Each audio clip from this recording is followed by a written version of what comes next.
And Teal! You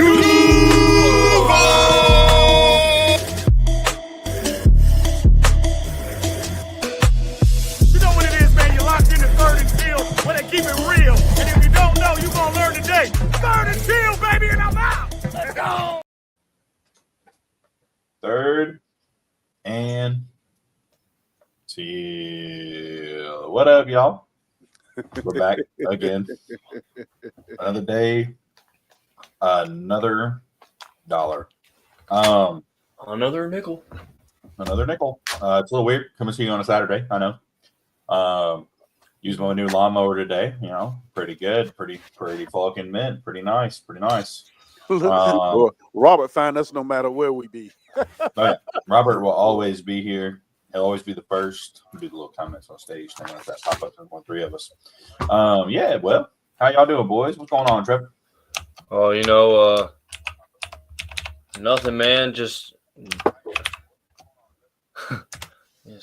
enjoying the world, man. Yes. What's going on, Eric? How you doing? Hey, man, I'm doing wonderful. It feels funny to be here on a Saturday, but I'm here. Glad to see y'all doing all right. To see Robert in the chat room. Oh, yeah, we ready to talk some Jag football. Even though it is slow season, we still have enough to talk about, I think. Here and there. Always. It's been slower. That is fact. Okay. So I'll start out with I've been watching a lot of clips like Travis, like a lot closer than I've been able to. Dude's sharp. Dude's really sharp. Yeah. Better every day. literally. And the fact that him, Brian, and Diami all run a 4.3. We're guessing. We're guessing for him. Yeah, I mean, but I think he's more like a maybe 4.4, 4.5. I think he's more like a mid to high 4.4, but still fast. I mean, yeah. Colts, we got the Colts edges. I think with him, he has that deceptive type of speed. You know he's fast, but you just don't know how much, because once he hits the field, it's like a whole another gear that he hits. So you know, the real question for me is, you know, is he faster than we think he is? Because Shadur Sanders couldn't hit him on the run a lot. He had to like come back on the ball or wait for it. Or is he faster than we think he is, but we just haven't seen it because he hasn't had a quarterback with the arm to put it out there. Yeah, I know he's with Prime in Texas. Prime's having some issues right now. And he's trying to I hope he pulls through. Be there for him and do what he can.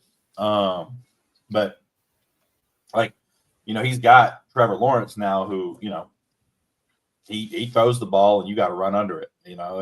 And so we might see another gear out of Travis Hunter that we have very often seen if he can start getting open down the seam and in the middle of the field. But it's going to be interesting. Gladstone said the other day the guy doesn't get tired. Yeah, I mean, and it's getting hot out there. Yeah. It ain't cool. No, it's hot as shit. You know, I'm going to admit, when we drafted him, I wasn't a big fan of it. Of course, none of us were at the time, you know. But since he's been here, he's kind of grown on me, you know. Watching him, you know, doing his little things. So, you know, I think he's actually faster than most people could give him credit for. I really do. I just don't think we got to see it. Yeah, exactly. You got to think, how many clips do you see where he's making crazy catches, but he's having to like come back on the ball or jump up between two defenders or like come back for it? And, it was underthrown. But BTJ is fucking fast, man. Like BTJ, that 4.3 doesn't do him justice. He's one of the fastest players in the league right now. Well, you know, and I've often said, you know, you have the combine fast, and then you have the actual football fast. You know. And those are two. Many people don't believe, but those are two separate things altogether. You know, you got to think too. Like before this past season, he was throwing to Tavon Austin. 34-year-old Tavon Austin. You got Christian Kirk. He's throwing like 4.5, 4.6 guys. Like he's not throwing anybody that can go out there and run 22 point whatever miles per hour. Trying to think of who was even the fastest player we had while he was on the team, or before we got BTJ. Player on the team before BTJ? Yeah, like receiver. That actually got like meaningful reps. That's a hard one right there. I mean, that's really hard. Wide receiver. It was Kirk or Ingram. DJ Chalk. DJ Chalk. He didn't play with Chalk. He didn't. I know that's the only one other person I come that had a little decent speed. I know we had Moncrief for a little bit, but I think he was gone too before. He was gone before Trevor. Yeah. Who did Urban brought in? Oh, Agnew. Agnew was probably the fastest player. Yeah, there was Agnew. But Agnew was kind of a gadget guy, and he honestly didn't look as fast as as his 40 time looked or whatever. But he was probably the fastest guy Trevor's throwing to. And BTJ is a hell of a lot faster than him. Oh yeah, without a doubt. Without a doubt. You would think. No. That kind of last name, you would think Hunter would be hunting instead of fishing, but he's a fishing guy. Yeah, but he's already ripping lips over there in Jacksonville, dog. I'll say he rips lips. He actually bought a house not too far from me. Mm-hmm. Oh, really? Yeah. He's in the same neighborhood with Josh Allen and them. Yeah, their house is. Josh Allen. He made a post like, no, this ain't right. Oh wow. 20 minutes from me, if that. Okay. We're gonna have to send Trevor over there on some send Trevor over on some undercover work. Cohen can transform Lawrence like McVay did to Goff. Travis Fisher. Trevor broke DJ's finger throwing to him. Was it Trevor? I thought DJ was gone. Yeah, I was pretty certain DJ was gone. No, he wasn't. You know why? Because I remember watching him in Houston when he threw this beautiful ball to it was around either Trevor's first or second year. He threw a beautiful bomb to Chalk. So it had to be the first then. Chalk was here when he was there. Yeah. Google it. Look it up. Right, I'm pulling it up. I knew Mr. Producer Man would have it. After the 2021 season, yeah. Yeah. Okay. So yeah, they did play together for a year. Okay. Yeah. Well, part of it. So yeah, DJ Chalk was probably the fastest receiver. Yeah, he played 3 games. Yeah. So either way, we've got lightning speed that we haven't had in the receiver room in Jacksonville ever. Talk about a disappointment, DJ Shark, bro. I thought he was going to be like the next big thing. Like he was so good at LSU. But see, once again, it was that Jacksonville thing. He was doing good. He got hurt. Mm-hmm. And then after he got hurt, they wrote him off, and then started the regime changes, and he was out the door then. Oh, because they never really let him heal and come back and actually play. Mm-hmm. And we talked about this before, because that's what Jacksonville used to do. You get hurt, that's it. We done with you. Whether you fully recover or not. So you really think about it, like. We go to that Super Bowl. We bring back Allen Robinson, Yeah. Blake Bortles gets a little bit more time. We put some more stuff in front of him.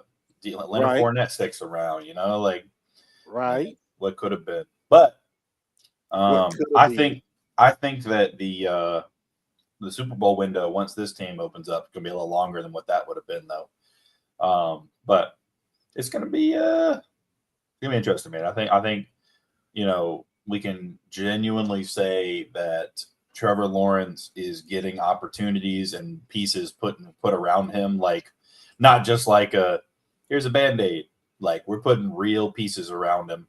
And people can say what they want about De'Ami Brown based on his previous whatever. Like people can say what they want about him, but like you're not bringing in De'Ami Brown to be wide receiver 1. And he's really not even going to be technically wide receiver 2.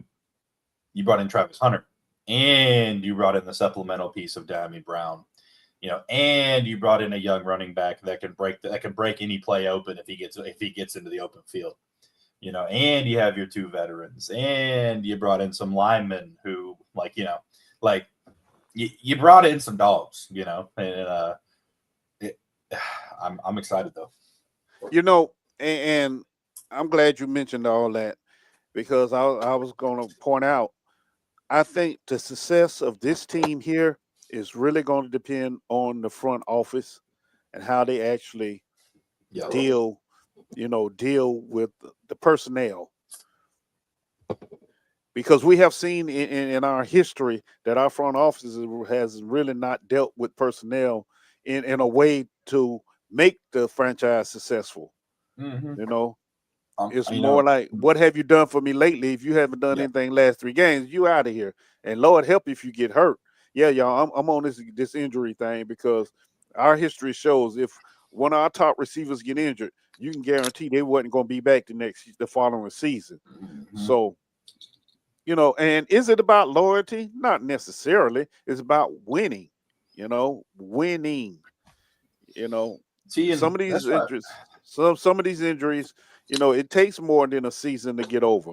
And you just, you really have to be dedicated to the player, just like you want the player to be dedicated to the team. When are you going to be loyal to the player? So, and that's been a problem with Jacksonville, for many years now.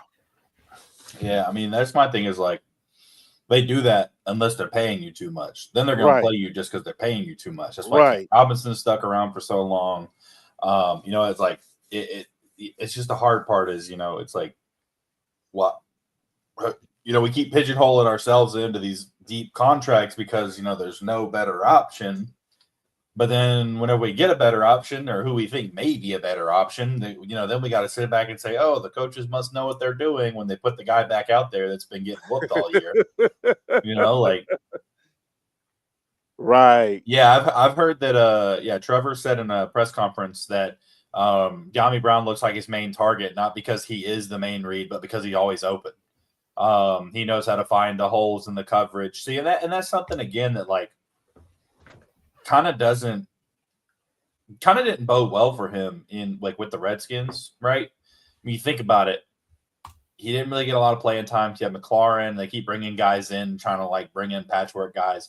Diami Brown was drafted pretty decently, but he's not your main read. And when you have guys that are young quarterbacks or rookie quarterbacks, or even just patchwork quarterbacks like they've had in the past, they're not looking for that third or fourth read that's trying to find open space and get open for you. They're just trying to go to the first guy and throw the ball or run it. I'm trying to think who even was Sam Howell the year before, and who was the quarterback the year before that for the Redskins? I'm sorry. See, that's it right there. What's up, Duval? The Commander. Duval TV in the house. Yeah, what's going on, Duval? But it's just what. Really, who is throwing to him? Who is sitting in there taking hits, trying to look for that option? Who's doing that? No one. They're throwing to their first read, and that's it. So it's gonna be interesting, man. I don't know why people are trying to make it something different than what it is. I'm excited, man. It's gonna be awesome. I think that bringing in these weapons and doing everything, it's just it's what we needed, I think it's exactly what we've been saying for a long time that we need more than one show pony. We can't keep running with one person, letting them take all the attention, and then wondering why they're not taking over the games because they're in triple coverage the whole time with the safety shaded over top too. It's ridiculous. So I think Diami is experiencing what? Oh, hell no. Yeah. You're damn right, Duval. Damn right. Okay. I think Diami's experiencing what happens when you have other places for defenses to have to focus on. That's what we lacked the whole time. So you hear that the general made an appearance at practice? Yeah. General Soreness. That's Rich Eisen, and then we're talking about it because he had his arm sleeve. General soreness. I never heard that one before. That was funny. That was funny. But I didn't mean to cut you off, Eric. My bad. Look, I forgot what I was gonna say. Now you Oh, you done cracked the little joke about the my sleeve. fault. I haven't got to see the episode or the First Things First today. I've been actually pretty busy the past couple days, but I actually missed that myself. I don't see comes how I with missed major that one. bullshit.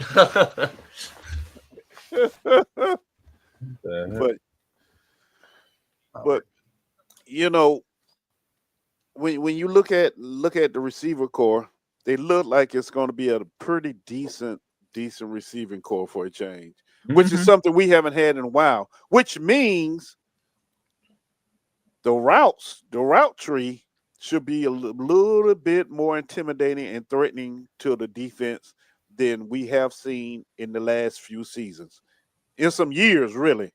You We're not going to be seeing everybody run a curl route and oh my god, 2 and 3 miles, 2 and 3 yards, away from each other, and just have the defense pack it on in. Yeah. So we got some legitimate deep threats now that has to be paid attention. So hopefully they use them that way. Yeah, we know we're gonna have some crossing routes and some quick ends and quick slants, of course, because with the speed that we have, Yak should be wonderful. Yards after the catch. They break one tackle and they to the house, which is wonderful. That's what you want, but you still have to have that multiple deep threat option to keep the defense honest.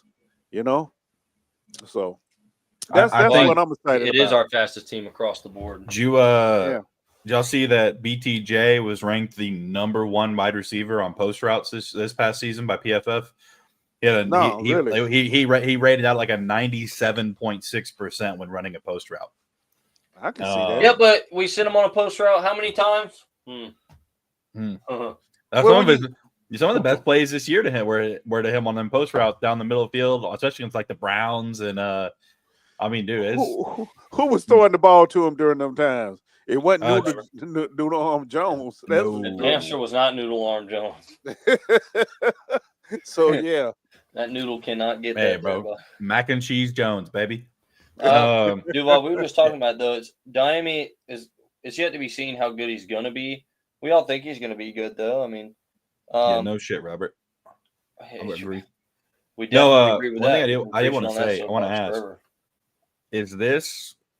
Is this our best receiving core we've had since, of course, the OGs with Jimmy Smith and McKinney McCardell? You think this is the best one we've had? Like on paper, what it should be, what we think it's going to be. Absolutely. On paper, absolutely. I mean, ever since then, we've just been kind of like every now and then someone will just kind of pop out and be like, oh, shit, you're good, and we didn't expect that. Like, oh, that's cool. Like, I would say yes, and I'm going to say yes, but with the asterisk by it. Okay.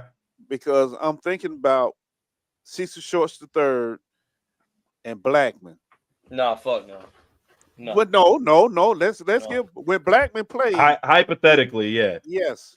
Now that's why I said with an asterisk because they could have been. They showed the flashes. Just one couldn't stay off weed and alcohol. No, hell no. He could have been. Cecil Shorts had some good moments, but he could have been. But with every top receiver, you need that complimentary receiver, and that was Cecil Shorts. And he was always open, and he caught everything we threw to him. Yes. So that's why I'm saying that. But as a whole, this has to be the deepest receiver group we've had. Well, and even then, that's still not comparable because Cecil Shorts and Justin, that was two. We have but you got to think about it this way though. Let's say Blackman stays clean, right? Yeah. Hypothetically speaking, based on who we've drafted, not saying like, because of course it probably would have been different, but just hypothetically speaking, if Blackman stayed clean, Cecil Shorts stayed on the team, in 2015, it would have been Blackman, Cecil Shorts, and Robinson. Yeah. And I mean Hearns. Then Hearns was Hearns and undrafted. Lee. Yeah. Yep. Well, okay. We gonna leave Lee out. Lee kind of brings it down a little bit. Marquise Lee. but in that, I mean, he's what, receiver 5 in that case. Yeah, I mean, yeah, he's not our 3. Right. But no, I mean, I get it though. That. But Well, see, even then, we're just holding on to these guys because of nostalgia and how much we loved them at the time. These 3 genuinely do okay. Brian Thomas Jr. is a league-breaking wide receiver. We have not had that since the OGs. I don't care what nobody says. We have not had that. So I agree with that. Automatically, this wide receiving core is going to be better because I don't give a damn what your potential is. I care about what you do when we actually put you on the field. I don't want to know what you could do. I want to see what you do. So Brian Thomas Jr., he has done. So he is absolutely, he already puts it there. And then, all right, Duval TV. Duval TV. You sound like Trevor right now, bro. You need to chill. Getting bricked up in the club. Hey, no. And then Travis, we've already seen what Travis does. Travis is a yak monster, dude. Like, to a point where, like, what's going on, Slayton? The ball control, the ability to get to the ball, his contortion and his hand-to-eye coordination to just make sure he's always in place. That's ridiculous. Obviously, we have to see what it translates to. Now, everyone is finally seeing what De'Ami Brown can do when a quarterback actually looks at him. Right. The playoffs last year, that's your number 1 right there. That dude was going the fuck off. Well, I was about to say, with Travis Hunter, yes, I can envision great things with him out there. But the question is, how long is the learning curve going to be before we see his full potential? Oh, that's the thing. This is the beautiful part about Travis Hunter. He don't even really got to know all the ins and outs to still be really good because he has that just freakish body control. Like, but we want more than just really good. No, he's going to get better than really good. But what I'm saying is, right, his really good is still going to be just as good as we saw out of Blackman. I guarantee it. He's got better ball control. He's faster in and out of cuts, and he's slippery as hell. Like that. I understand the enthusiasm. Okay, I understand the enthusiasm, but I love Justin Blackman, and there's a reason he's on the wall, man. I love him. I wish he could have got his shit together. Okay, man. But we're talking about a waste of talent. Exactly. Man. You ain't lying. You ain't lying. Just like Telvin Smith. Oh, you fucker. Anyway. Yeah. But anyway. Yeah. Anyway. So, but to answer the question, though. the answer to the question is yes. This is the most talented receiving group we've had in some time. Yeah. Personally, I think this is going to end up being.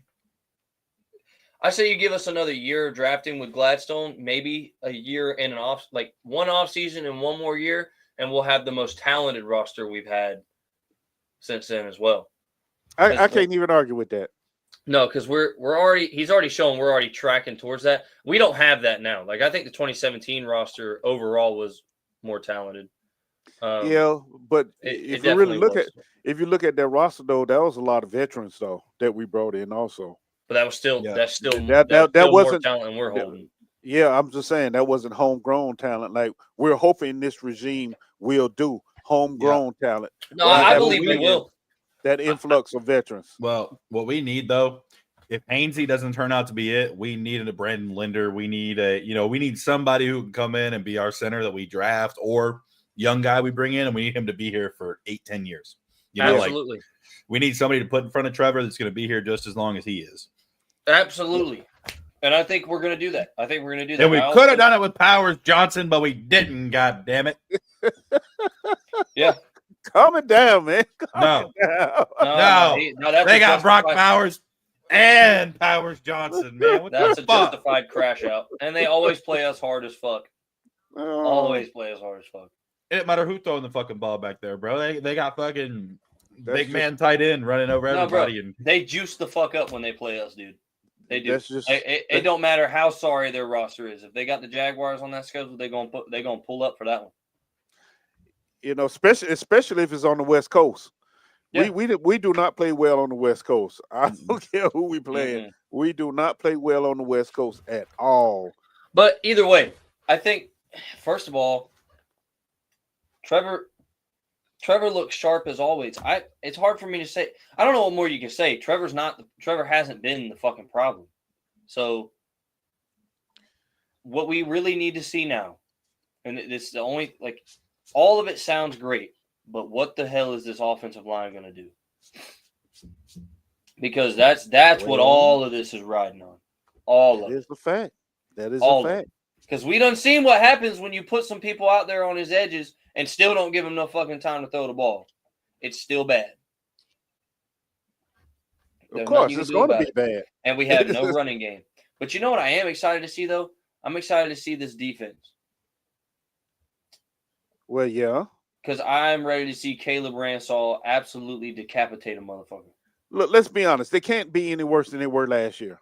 Let's be honest with that. Because last year they can. Because at least for a few games last year, they played good. A few games. No. Yeah, they could play no games. They can play no games good. They can play no games. Okay. What game did they play good? Minnesota. Miami, they played good. Cisco sold at the second half. Cisco himself sold. But the defense as a whole in the Miami game, they looked terrifying. They really did. They looked really good. And then Cisco starts selling, and what do you know? Then the whole team, the team's like, that plan worked. Fuck it. What? Like, it was ridiculous. Oh Lord. No. But I'm speaking overall. Yeah, I know they had a couple games that they played decent. The Cleveland game, they played decent. I mean, be honest with you, offense just was crappy. Yeah. But overall, if you really look at the whole season, defense was crap, man. It really was. Of course it was. Now, they were shit. Whether it was personnel, scheme, coaching, whatever, it was just raggedy. So, with that being said, the odds are that this season, they have to be better. They have to be better. I mean, you got a new defensive coordinator, right? You done brought in a bunch of guys that fits into what you're trying to do. We got at least a third edge rusher, maybe a fourth. Right, we've gotten corners now that we can depend on. Safeties, we just don't know what, as far as safeties, who's going to start and where they're going to start at. But we know we have a better group of safeties as well. So put all that together, that points to a better defense, in my opinion, of course. Now, we just got finished with the Panty Olympics, training camp, mini training camps or whatever. So when they come back in July? Is the end of July, August? When they come back for training camp, we get a better picture of what we're dealing with, what we have, and what we're going to be looking at. Because we still really have no idea of what type of defense we're running anyway. We're assuming it's going to be a 4-3. Some type of variation on 4-3. But, that's just speculation at this moment. But from the personnel we have, I think that's what we will be running. My opinion, of course. July 24th. July 24th, okay. See, that's when the truth will show up. That's when the truth will show up. So, but I'm saying all that, and I'm not trying to be negative because I'm really excited about the season coming up. I really am, because I went back. Now I'm gonna tell you how excited I am about the season. I went back and watched the '99 season highlights. Now that's for those that wasn't around in 1999. Okay, that's when the Jaguars went 14-3 and came one game short of the Super Bowl again. And all three of them losses was to them Tennessee people. So, and this team really is beginning to shape up and remind me just of that team right there, because they had it all: dominating defense, offense, was the beast. So we'll see though. We'll see. Okay, I'm done. I done rambled on enough now. Well, I don't think we have the ferociousness like that. That 99 team, hell, even the defense from that 17 team, those were some head hunting dudes, man. Some dudes that was just like, you come at it if you want it. Come get it. If you want it, come get it. And I think our offense is gonna have that. We got some dogs on that side of the ball. We really do. We got some dogs. And I know that Josh Allen, I know that Trayvon Walker, I know that Fourier is gonna say, come get it. I know Dewey says come get it. Dewey's always on one. Yeah. Dewey been on one. Exactly. I know Jarian is on one. That dude's on one. That dude is always on one. Every time he get in front of a camera, he always say, "Hey, I just play ball. You get it if you want it." Like, yeah. Nah, Jarian's on one. Caleb Ransall. Can't get it clearer to that. I just play ball. Yeah. Hey, but Caleb Ransall, that dude is on one. Jack Kaiser, he's on one. Remember last year when the new DC came in and he was talking about we're gonna be attacking and blah blah blah blah. Remember all that? And it just turned out to be more talk than anything because it was more of a hockey lineup than it was anything else. I think those days are gone now.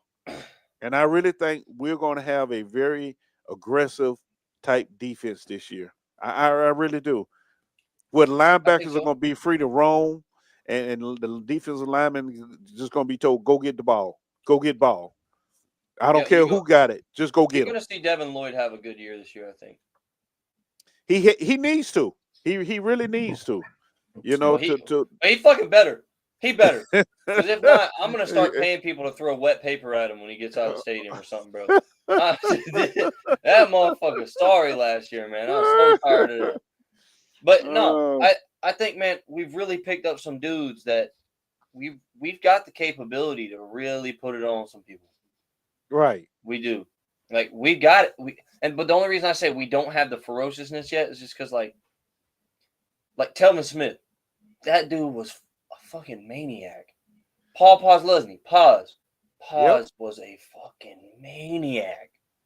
Miles Jack, Yannick Ngakoue, maniac. I'll be going a little further back. Daryl Smith. Daryl Smith was the maniac. No. Smith. Joe Henry. Yeah. No, John Hendy was the maniac, man. You got to hit me harder than that, Joe. Him and Marcus Stroud. Yeah, buddy. Yeah. That was the book. Yes, but sir. Hey, we got the next iteration of those dudes. We just got to let them on the motherfucking field. Agree. We got them. You don't get an argument out of me about that. No, because I know one thing about it. Two things for sure. Mason Smith and Jordan Jefferson will rip a hole in any lineman's ass. They just need to have the time to get out there. They just need to give them the opportunity. But hell, even that, I'm not even going to discount Eric Armstead. I think Eric Armstead will still give most offensive linemen a run for their money if he's at his natural spot. Look, we talked about it last year. When he got put at tackle, he dominated. Mm-hmm. He dominated. He dominated. He really did. It's just when they decided to play him on outside and in the majority of the time that he just looked like a lost puppy. You know? Well, not a lost puppy because he's too old to be a puppy now. He looked like a lost dog in the woods somewhere, just trying to find his way home. So that's why I'm excited about the defense. Offense, I'm excited about them too. But being a defensive guy, that's what I want to see. I want to see some popping. I want to see the defense just going downhill, getting downhill, playing instinctive. Stop thinking so much. Let's go. In Trevor words, I want the defense to be dogs all the way across the board. You know what? Something that's very interesting to me. What? Something Jaguars Jungle. I'll give them that credit, of course, but they posted something that makes me really think. You know how bad, we've been since 2015. Had some real down years. Yeah, y'all know we have this same. You know who's been really good basically since 2015? Yeah, we have the same playoff record as the Baltimore Ravens. So, little bit of we got that regular season pain, but at least we're not the Baltimore Ravens, who every year look like the best team out there and then flame out in the playoffs. Like I'm ready. I don't know, man. I'm ready to turn this around. New era, new regime, new everything. I'm glad it's all new this time. I'm glad it's not like I was about to say this is the first time we've had that. And we're bringing back Jim Bob. He's been here for 1,500 years. he founded the franchise. Like, it's like, we Right. found this GM, but we're gonna promote his protege. yep, like the guy he handpicked. Yeah, we're keeping him. The Gog Flock. Dude, I had funny. this argument the other day. A guy was arguing with me like Lamar is a choke artist when it comes to the big time games. I mean, look at what happened to him at Louisville. Look at what's happened to him since he got in the league. And I don't care. Everybody wants to meat ride him because he's a dynamic ass runner and he can zip the ball in there when he's got to. But the reason you don't see them going all the way is because he cannot find a way to win when someone figures out how to take his damn legs away. And they're too damn dumb to realize that Derrick Henry rushed for 1,900 motherfucking yards and didn't give him the damn ball in the playoffs. You just asked to lose. Well, I have to disagree with you, especially after last year, because Derrick Henry. I'm not talking. Lamar did not drop them passes in the end zone at the end. That was Andrews, his tight end. Oh yeah, no, Mark Andrews sold. I watched it. I know. I remember. He sold hard as hell. But there was 2 drives in between. So, all right. What Andrews stall. Andrews again stall out, and then I don't remember who dropped the third one. But the other team does get paid to play, though. Absolutely, absolutely. And my thing is What? Lamar is so dynamic that it shouldn't come down to 3 plays. I know that football is a game of inches. I understand that. But everyone hypes this man up like he's the best shit since sliced bread. If you're that fucking good, you find a way to win. Patrick Mahomes won last year despite having wet paper for an offensive line the whole year. Everybody's like, oh, they got exposed in the Super Bowl. No, they didn't. Everybody knew all year they didn't have a fucking offensive line. The motherfucker just still found a way to win. That's what you saw. Well, and the refs helped them, but that always happens. But they help Lamar too. Don't let it be. Don't get it twisted. Lamar gets plenty of motherfucking help because that motherfucker running past a guard that's grabbing a motherfucker by the neck all day long. Lamar gets the same type of help. So the thing is winners win. Winners fucking win. And unless you're surrounded by unless you're just a bona fide winner. Buried on a roster that with no fucking supporting cast. Like, I'm not gonna lie, I think CJ Stroud is a winner. He is a winning quarterback. He's a winner. He is. I hate the fucking Texans, but if I'm being fair, I'm being fair across the board. He's a fucking winner. But his supporting cast is not good enough in some of those moments. Joe Burrow was the MVP of the league last year. I don't give a fuck what nobody said, but he was buried on the worst fucking defensive team in the league. So where does Trevor fall in? He's a winner, but he's buried on one of the worst supporting casts of all teams last year also. Okay. Eric, I've said that till I run out of damn oxygen. He is. I just want you to say it so the people can hear you say bro, he is. Yeah. He's a winner, but we were down to our 4-string offensive liners.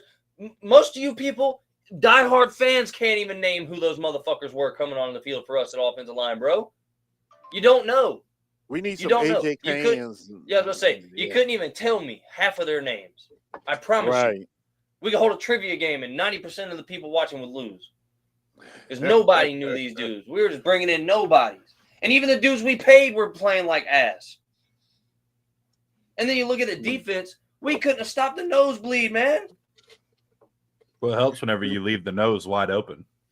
Yeah, right? I mean, the Browns game, bro, they don't score a single point if we just put someone in the fucking A gap. I swear to God. It'd be fucking 3rd and 12, and then the Red Sea opens up in the middle, and Deshaun Watson just kind of walks forward for 10 Walks feet. right, He's there, right through it. And then Trevor has one of the highest drop percentages in the league since coming in the league, by the way. Mm-hmm. That if we're going to talk about quarterbacks that don't get help. Mm-hmm. Hey, those are facts. Those are facts. And then again, like I said, I don't hate Lamar. Lamar is a fucking beast, dude. No doubt about it. Lamar is a dog. I just don't. You see moments where he could have been better, and he just didn't perform at that time. I see those moments, and I think that if Josh Allen had done that, they would flame the fuck out of him. I see those moments, and I say if Patrick Mahomes does that, they're flaming the fuck out of him. If Joe Burrow does that, they're flaming the fuck out of him. But Lamar keeps getting a pass. For what? For what? Why does he keep getting a pass? I don't get it. Like, everybody was shitting on Joe Burrow last year, saying he fell off. He's not even top 5 anymore. Are you fucking high? Look, is the expectations for quarterbacks really unrealistic at times, or are they? Okay, all the time. All the time. Because I don't care. I'm one of the guys, if you're going to be real about it and you really, like, truthfully, deep down, winning is a team stat. I agree. The media has made everyone opinionated and feel like it's a quarterback stat. Because most of the time the quarterback. That's why everybody thinks that Jalen Hurts is top 10. He's not top 10 if you take away the quarterback win stat. He has won more games than anyone that's come in the league since the time he's been here. Jalen Hurts has won the most games. Which is unusual for an Alabama quarterback, but hey. I mean, it's not that unusual considering he came into the greatest offensive line of all time and still plays behind the greatest offensive line in the league and just chucks that bitch up to one of the biggest bullies at wide receiver in the league at this current time in A.J. Brown. But yet, we were a bad pass away from. I don't even think that's a bad pass. That's a designed pass to go there. Well, I know. I'm just going to call it a bad pass as far as the play design. Yeah. Well, no, it was a shitty fucking play design. Yeah. Fucking horrible play design. What? And why of all people was it D'Ernest Johnson? Because a few plays earlier, I think earlier in the third quarter, they ran a variation of that play, and he was wide open, and they figured they'd catch him napping this time. Yeah, you ain't catching a Kobe Dean napping on the same thing twice. No, exactly. But no, here's the thing. That's the difference. That's the difference right there, okay? Philly doesn't get a pass when Philly fucks up because Howie Roseman is one of the best GMs probably ever. That I think at this point it can't be debated. The guy fleeces everybody. Constantly hits on draft picks no matter what fucking round it is. I don't know how the fuck they keep doing this shit. They keep going to Georgia. Lately, they've been going to Georgia. Yeah, right. But you know what? I think it's a simple philosophy. It's as simple as what I just said a minute ago is winners fucking win. Hey, if it works, it works. Winners fucking win, dude. And I mean, again, you see it like Baltimore. Baltimore rips people's ass all year long, straight belt to ass. But when the lights get bright and people have to focus only on them, shit's not as easy. Look, sound like somebody else, another team here in Texas I know is like that. Both teams in Texas are like that. But we ain't gonna talk about them. This Jaguar football, baby. Well, yeah. Listen, man. Well, I think this all kind of tunes into where we've been, man. We've been stuck in the same loop for years where you're right. We get lucky on a couple players. We think that we've got the next roster. And then we either blow it up before it's time or blow it up way too fucking late. There's no in between. I think this year we got it right. It feels like it. It feels like we've got it right. Like so let's say our roster, this trend of building our roster with talent continues. When is our true Super Bowl window gonna be then? Now we got Trevor. We got Trevor until what, 30? 2 years basically. from now. 2 years from now. When we get our new stadium, 28. Okay. So maybe 3 years. Because hold on. So you got 25, 26, 27, 28. Yeah, so 2 years. Not this year, but 2 years from now. So you got this season, next year, and then the year after that. That's our Super Bowl window. Okay. I think, honestly, we'll push the playoffs all the way there, though. No, I think next year Super Bowl window opens. It probably opens, but I don't think it's the highest it'll get. Our peak will be. No, that's not the question. The question is when what is our window? The window, whether it's a crack open or it's all the way open, that's open. And I was taking it as when do we have the best chance of getting a Super Bowl? The door definitely cracks next year. Honestly, if being all honest, it cracks this year. I think so, and the reason I think so is, we lost 13 one-score games, dude. That's Trevor's prime time. We have Trevor in most of those games. This is a whole different season. I know it. I agree. Noodle Arm Jones missed way too many fucking passes, dude. Way too many. And again, I'm not saying that we would have went all the way. We wouldn't have. We did not have the team to go to the Super Bowl this year. We didn't. No, we didn't. We didn't. And they didn't play like it. They didn't have the heart. They didn't fight hard enough. This was not the team to go to the Super Bowl. But it ain't hard to take the AFC South, damn it. You take the AFC South, you're in the fucking playoffs. And once you're in the playoffs, anything can happen. We had the worst opening of playoffs history in the first half of our first game in that playoff game against the Chargers. And we still winners fucking win. That's where he showed you that he is that fucking guy. And that's when he showed you exactly what I've been talking about, is that winners fucking win. Trevor Lawrence is a fucking winner. He's been a bona fide winner since he got on the fucking scene in front of a camera for the first time. He's been a winner.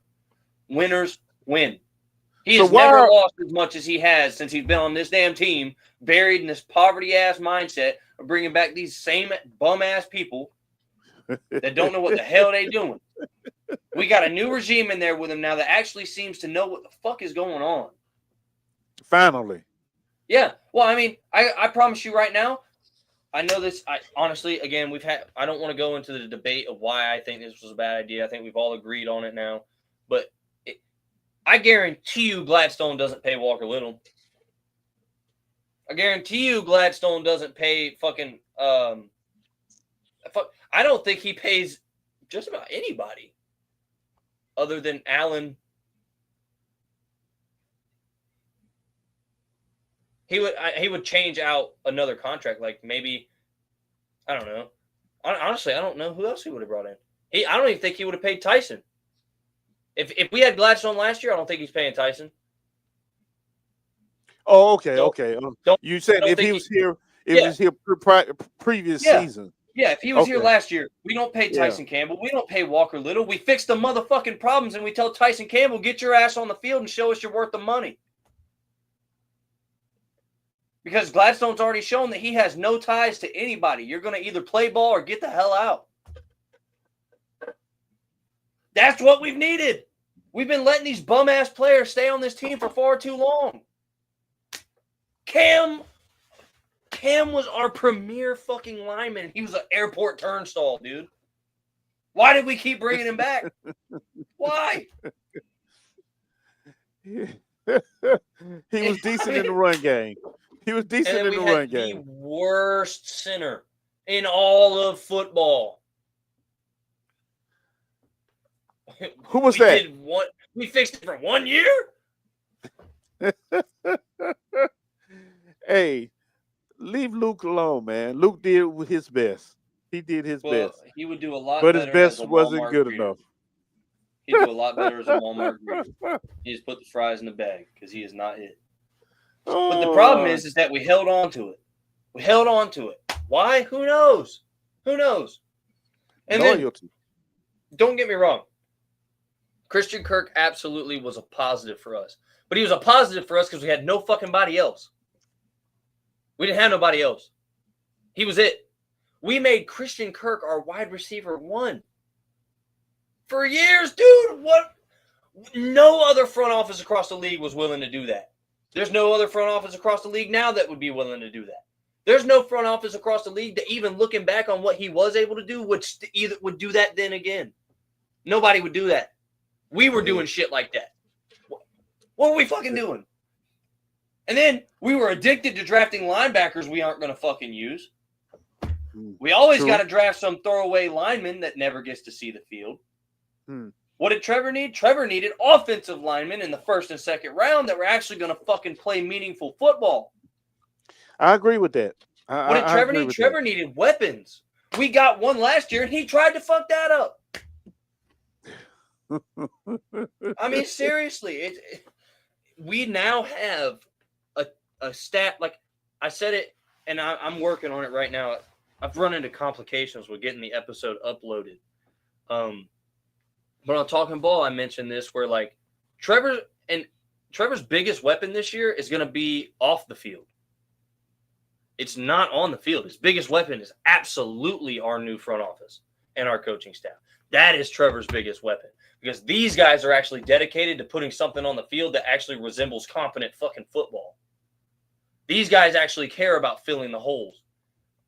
Like, Gladstone came in day one and did everything he told us he was going to do. Facts. What more can you ask for? So, when you look at this team versus any team that Trevor's had since he's been here, they all sucked ass. We were lucky to push for a playoff spot the year we got there. That was because winners fucking win. He's a fucking winner. That's how we did that shit. Yeah. That and Rayshon motherfucking Jenkins, which we should not have gotten rid of. Don't know why we let our only defensive playmakers walk. That was a great fucking idea. Great fucking play. Those guys play well. Get the fuck out. That was one of those. Yeah. Why Darius Williams doesn't play man-to-man coverage a lot. Well, what did we do? We still played zone. You just let the biggest playmaker we had walk. Walk. Yeah. Great fucking play. Yep. Because he made plays when he was here. So he made that's plays why here. So did Rayshon. They both went on to keep making plays. Yeah. So I mean, if you look at those teams to now, on paper, this is absolutely the best team we've had since Trevor's been here. I can't argue with that. That part, no, I'm not even going to argue with. On paper, anyway. Absolutely. It's absolutely the best team we've had since he's been here. And I think this is the best office structure we've had since he's been here. They already show that they give more of a fuck than anyone we've had in the past. I never once saw Trent Baalke down at a practice field. No, I take that back. I lied. I saw him one time. I can't say I have, but you saw a lot go of more clips of practice him down there. So okay. Well, he should have spent more time down there because he had no idea what was going on. He spent too much time down to be a coach instead of being the GM. I mean, let's. Because why is our GM telling our head coach that we can't play one of the biggest fucking defensive linemen from the draft? See that part right there. That part right there. You know, when you have that going on, that's a recipe for disaster for any team. You know what made my heart happy? That's already struggling. This is how you know this is a different outlook for this team. We do not give a fuck that we just paid you money. If your ass, get the fuck out. And that's why we just got rid of bitch ass Gabe Davis. We do not give a damn that we just gave you that money. We will take a motherfucking pay hit. Get the fuck out, bro. Pack your shit. Leave. But that's the way it should be. Absolutely. But we would never do that. We would never do that. Ronald Darby. They didn't bring his ass back because he should have never even been on the fucking field after the first game. Oh, Lord. Monteric Brown. We made plans this year. We arranged it to where we do not have to rely on Monteric Brown. The last regime was like, oh, we're gonna shift towards Monteric Brown. You're a fucking idiot. Reports are coming out that they actually like Monteric, though. No, they do like Monteric Brown, but they like him because he's actually a role player now instead of being relied on as a core player. He's not a core player. He can't do it. He's not fast enough. Yeah. No, he can't do it, Eric. Eric, he done got bullied way too many times.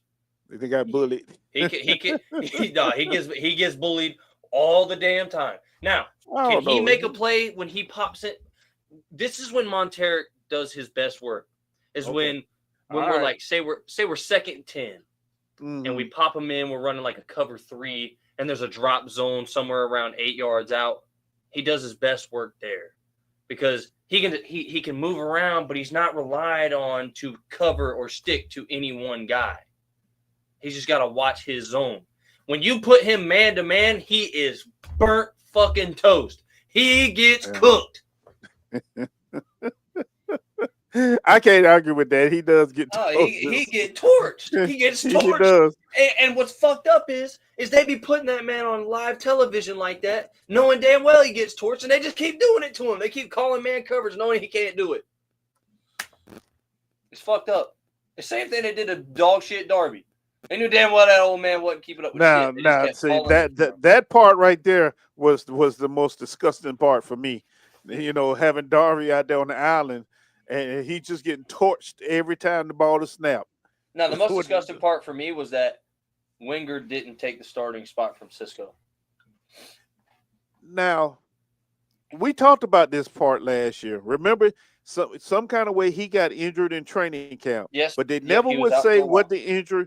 They would never say what the injury was. Which I didn't like that either. Don't hide shit from us. Yeah. Right? They would never say that. And when he came, when they said he was healthy, they still wouldn't let him play, except for, you know, maybe a little special teams here or 1 or 2 downs here. But they never gave him a chance to get back out there until the season was over with, basically. Then now they want to put him out there. And the back end did perform a little bit better. Yeah. Oh, that defense tightened the fuck up over top with Dewey back there. They pulled dumbass Antonio Johnson the fuck off the field. That's what I'm talking about. Is this regime is not going to bury its faith into a player that's not giving them the fucking results to deserve the playing time. The last regime would say, yeah, we like you, man, so we're just going to keep running you out there with the starters. We really like you. And it, like Antonio Johnson getting fucking torched day in, day out. And they're like, yeah, well, we really like him. Why? What do you like about him? Because he can't play. He's ass. He was getting cooked the whole time. And then Cisco trying to motherfucking play linebacker, dude. What are we doing? I really think Cisco was trying to help Darby out. And that may be true. That may be true. But you know what? At the end of the day, that's still a Cisco problem. That put him out of position, though. You know, absolutely. Trying to when you're cover 40 up for that. yards down, you're 40 yards down, bub.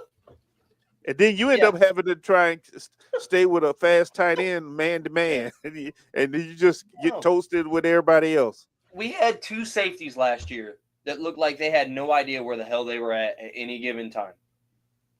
And never once during that stretch of time were they like, let's put Dewey in there until the season was already a lost fucking cause. Oh, now we'll do it. Right. Yeah, let's do it now. Dewey spoke up, and they didn't like that. Exactly. Exactly. But Dewey told the motherfucking truth. Yeah, he did. And you know what, though? And that's one thing we've already seen from this regime. They want the fucking truth. They can't.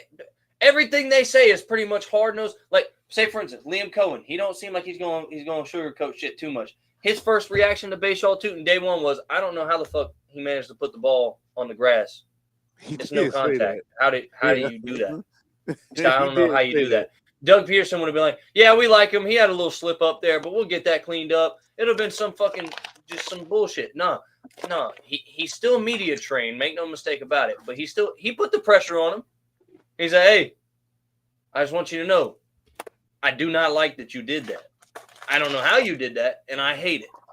Don't do that shit no more. Exactly. And he even put the pressure on Trevor. Like, he was talking about how Trevor had a couple of throws he needed to clean up. He did say it was justifiable, though. I mean, it's Trevor's first time coming back since last year. And, you know, he understood, but he was like, yeah, we need to get some of these cleaned up. And then moved right on. It's already a million times better than what we had last year. Simple for the fact, last year, Devin Lloyd would have been benched for Ventrell Miller. I don't give a fuck. I would have benched him, and I wouldn't have cared how Ventrell turned out just because of how dumb Devin Lloyd made us look multiple fucking times. Yeah, we still got to find a way to get Ventrell on the field more. I agree.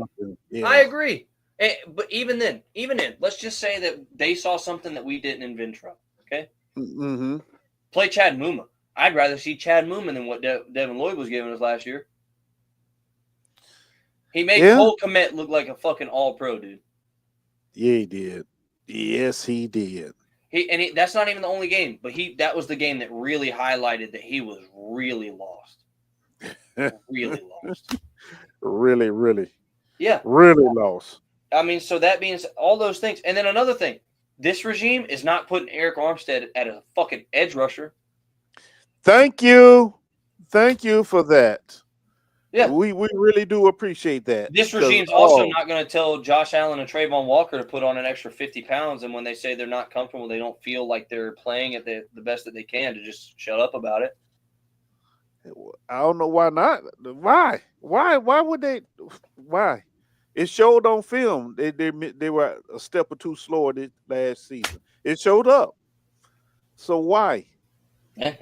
I don't know. Or how about the fact that Jarian Jones was actually locking everyone down, but they still left Monteric on the outside? Yeah. That was yeah.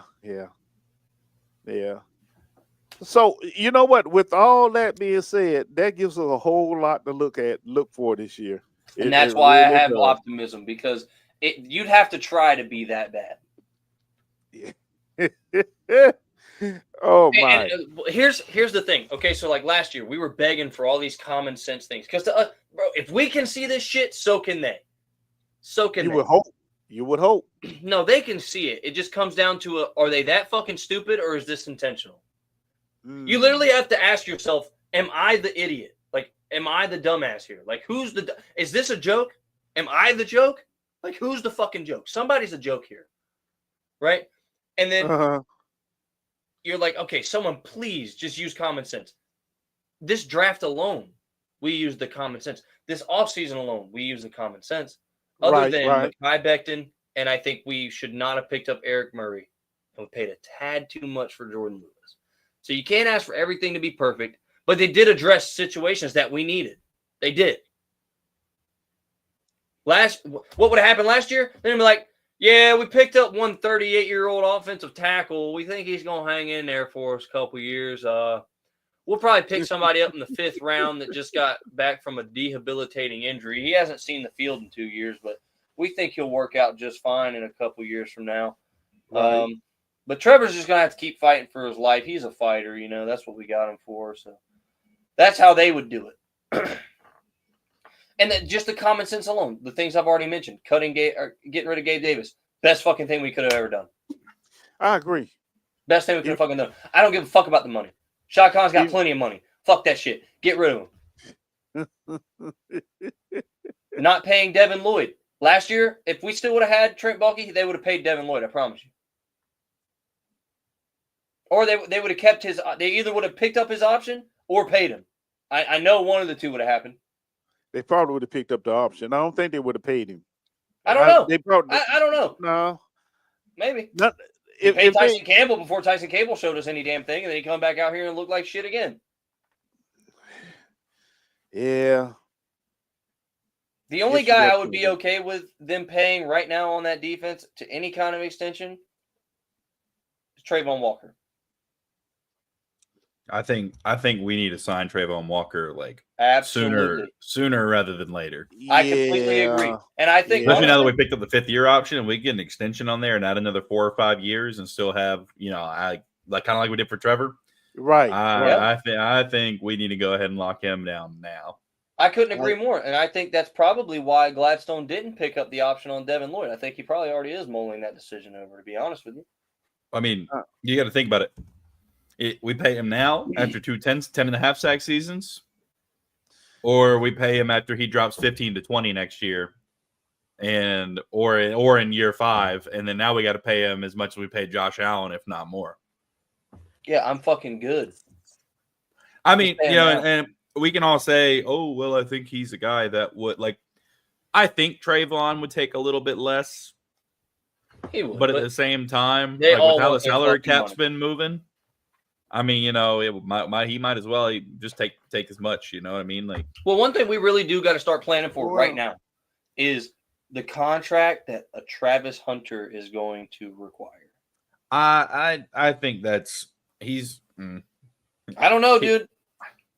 This is uncharted territory with the standardized way that the league works now.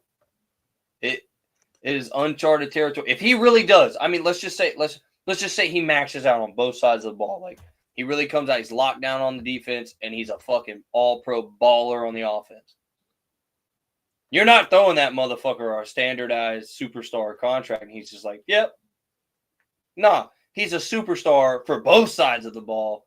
That's going to be expensive as fuck. It also depends on him though, because I don't know. He's not going to say, give me 110 million, but like, I definitely see like, give me 70. I'm a baller. I think he'll want more money, but I don't know, man. I don't think he's one we have to worry about being like, I want to be the top paid on both sides of the ball or blah blah. Like I think he'll take a pretty deep. I mean, it's going to look like a quarterback contract. I'll say that much. Wait a minute. Let's get him signed first. We still ain't signed. Yeah, let's get him signed first. I don't think there's anything to worry about with that though. I don't either, but I still want really to have what they're doing. They're just trying to figure out incentives. If you want to be honest with you, I think they're just trying to come to some kind of agreement to where the incentives are fair, based off of like expectation. Because you can't say, "Hey, I'm going to build your contract based off of incentives here," but we don't know how much playing time we're going to give you on one side of the ball. Or the part other. of it too, though, I'm sure the NFL's involved because the NFL you can only pay rookies so much money based on where they're drafted. Right. So I'm sure the NFL, the Jaguars, and Travis Hunter's team are all working together simultaneously to see what the Jaguars' plan is, how much they're planning to play him on both sides of the ball, what the NFL will allow. Because that's the big thing. This is going to change it. Yeah, the NFL is going to have to. The NFL is going to have to approve this contract before it is signed. And if it's more than what the first overall pick, like Cam Ward or somebody gets like that, like then that's why they got to kind of balance this out and figure it out. So I'm sure that's the main reason is that it is probably the NFL, Travis Hunter and his team. And which honestly, I bet you Travis Hunter has nothing to do with it. I bet you he's got somebody in charge of that, doing that for him. NFL and Jaguars are all trying to figure it out. That way it's fair for everybody, and the NFL doesn't look like shit, whenever Cam Ward's making peanuts compared to him. Right. So, and then another person we got to think about, like 1 year shy of that, is Brian Thomas. We know we're going to have to pay that guy. That guy's already put it on paper. We've already seen him do it. He's a fucking dog, and you're going to have to fucking pay him. Yeah. Yep. We've seen Jarian. Jarian's a dog, and presumptively, we're going to have to pay him. Because he did something like everybody, we were all excited about Tyson Campbell. I was guilty of it too. We were all excited about Tyson Campbell. But Jarian did one better. He didn't even give up a fucking touchdown. Yeah. Not one. And he stayed on the field. That's the biggest thing. He stayed on the field. He stayed on the field. He stayed in his position. He dropped the fucking wood on motherfuckers, and he didn't give up touchdowns. Hey, you can't ask no more. You're going to have to pay that dude. Right. You're going to have to pay that dude. And then I think that we got a tough decision to make after this year with Travis. I think Travis is actually closer to staying than people really think. Like, I think if he does, I think if he comes out this year, and he does well behind a competent scheme. I think Travis is another example of winners win, because Trevor wasn't the only one that was balling the fuck out on that Clemson team. Travis was a dog too. He was a dog. He was a crazy receiving option, and he was damn good at splitting the tackles. He was really fucking good because he was elusive as fuck. Like outside edge, he cut in or cut out. Like, he was really good at taking those one cut moves and taking them 20, 30 fucking yards. Like, we've seen him do it here. But we got to actually. He'd have to have a really good year, man. Like I with the way that they do running backs in the NFL, he would have to have an extremely good year, and I just don't. Like when I say that, I mean I think he would have to take over and like far and away be the number one option, because we have too much of a committee right now. With Tank Bigsby, if we didn't draft Bashaw Tootin and LaQuint Allen this year, I'd say probably, but. I think that's kind of the hard part right now is like ETN would have to put up, for me personally, to keep him around and not let him walk. He'd have to be far and away the best player. I mean, I'm thinking like 1,100, 1,200 yards, 10, 12 touchdowns on the ground, another 400 or 500 in the receiving game. Like he'd have to have a game change. Do I think he can if we have a better offensive line and we're not pushing him up the A gap every single first down? I think he could have a better year. And that's what I think we'll do. The problem with him, though, is he's shown every single year, and again, it could be how we were using him, but he's shown every single year he has durability issues. I think Tank Bigsby is too good to just give Travis 15 to 20 carries a game and give him only 5 or 6. I agree with that also. I think they brought in Tootin in the 3rd round for a reason, and Tootin is more athletic than both of them. That I agree with. I think what you see out of Tootin is something like what we could have with like a Detroit Lions situation. But honestly, you'd have to take a really, really, really team-friendly deal is what I'm saying. I don't think that I think he would, though, to be completely honest with you. I think he would. I definitely think he would. But I believe that with a run-first coach like Liam Cohen and a scheme that he can build, like, bro, if he can make Bucky Irving look that fucking good, Travis Etienne can look that fucking good. No doubt in my mind. Going back to something Trevor was saying earlier in the show, when you're winning, you make certain what word am I looking for? Sacrifices to stay with that winning team. You know what I mean? So I can see where it can get to a point to where he'd take a team-friendly deal to stay, but that depends on if this team is winning or not. I really do believe that. Yeah, that's true. I do believe that's what it's gonna come down to, because we know he's gonna get offered some money, regardless, from other teams, just because they know he's that good. Well, I also think he's gonna stay too for the culture. That's my point. Yeah, the guys are even if we don't have like just an absolute knock it out of the park season, we're gonna win more games. We're definitely gonna have a winning season. Yeah, I do believe that. It would have to be some sort of catastrophic failure. Like something would have to go horribly wrong. But I think he's bought in. I think everybody's bought in. But like the thing is, I do still believe Travis Etienne is still the best back we have. I believe that. He does. He has the best vision. I think what you see with Travis is now hold on. Power back. Hold on. I think we need to make this our last point. But let me just stop you right there, Trevor. I do not have the time to go back through every episode from this year where you talk about how absolutely dog shit Etienne's vision is and how he has no vision, doesn't know how to say I had no vision. No. There are many occasions this past season where you say that Travis Etienne does not have vision and he runs into tackles, but you said that Bigsby has the best vision and that Bigsby is better. Like that. I think Bigsby was a better fit for what we did last year. I agree with that 100%. Bigsby was absolutely the best back for what we did last year. I don't think Travis is the best vision. I think Bigsby. I think Travis has. I think what Travis has is the best ability to create a bigger play. Like Bigsby is absolutely the guy you send up the A gap, and he's gonna rumble and bumble, and he might just pop through sometimes.